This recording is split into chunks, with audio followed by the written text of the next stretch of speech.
Bethlehem residents hoping to see a change in what they're calling extremely smelly water. Residents taking notice of that smell back in late October.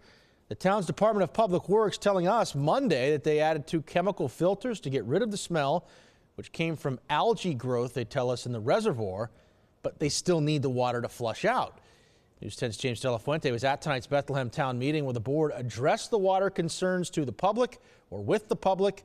He brings us the latest now on when the town predicts the smell and the taste in the water will ultimately be resolved.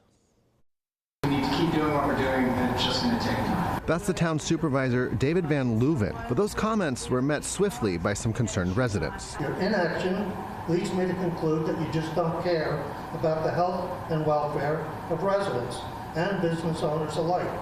You should all resign immediately. A spokesperson with the Albany County says this treatment is an effective measure to address taste and odor concerns. As residents called for resignations, others called for an available water source that was acceptable to them. Third time I have asked for water distribution to blind and deaf ears. You don't care about your residents in this community, and you as the board, you need to address these problems and give us water to drink. I am too old to be lugging water into my home to drink, to cook with. It's pathetic. Bethlehem residents listened on as the town commissioner of public works, Paul Penman, who says the process now is to flush the town's water pipes. Currently they have 400 fire hydrants, and he says they only need to get to a fraction of those to complete the flushing. The problem we've had is it's very heavily dependent on weather. We have about 80 hydrants left in the system flushing. We're hoping to complete the 80 hydrants within the week. Residents also saying they need more in the way of a